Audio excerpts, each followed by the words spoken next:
I was watching my daughter's kids while she and her husband went out of town. They have a teenage daughter. Let's call her Alyssa. At around 3 a.m., I was woken up by a weird rustling sound. I looked out the window and saw movement. A boy emerged from the bushes on the side of the house, and I noticed a bike tossed on the lawn that definitely wasn't ours. My first thought was that it might be a burglar casing houses, but since he looked young and came on a bike, I figured scaring him straight would be enough for him to decide to head home. I didn't want to ruin a teenager's life by calling the cops straight away. So I went out on the porch, flipped the lights on, and said, "Can I help you?" in my classroom voice. The guy looked surprised, but not nervous. He was wearing a Letterman-style jacket, but once I got a clear view of him in the streetlights, he seemed much older than my granddaughter and more wiry than athletic. He walked up closer to the house and said, "Yeah, I'm looking for Alyssa." I gave him a disapproving glare, hoping he'd realize he came looking for a girl late at night. And a grumpy old person answered, so it was time to split. I thought what must have happened was Alyssa knew her parents were going out of town, and, before knowing I'd be staying, perhaps told a secret older boyfriend to come over.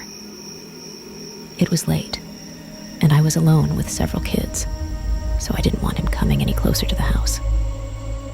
I also found it strange that he came so late and wanted to be sure Alyssa actually wanted to talk to him. So I said, "I'm sorry, who?" And he said, "Alyssa. You know, Alyssa Jones. This is her house."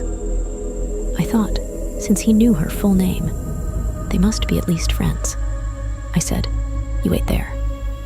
He started to walk up, and I felt a sick burning in my gut.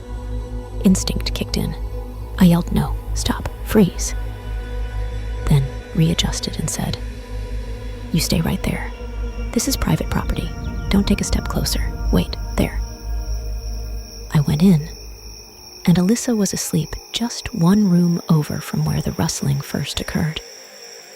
I woke her up and said something to the effect of, "I don't know what the big idea was to have friends over this time of night, but you tell them to go home."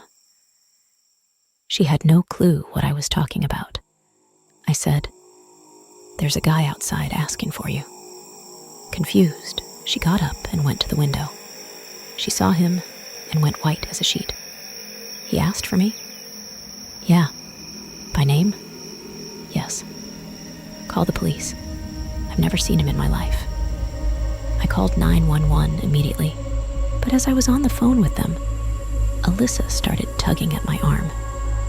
"He's coming up." I had younger kids in the house to think about, so I kept the door latched and pulled it just open enough for the latch and yelled, "I asked my wife, and none of us know an Alyssa Jones.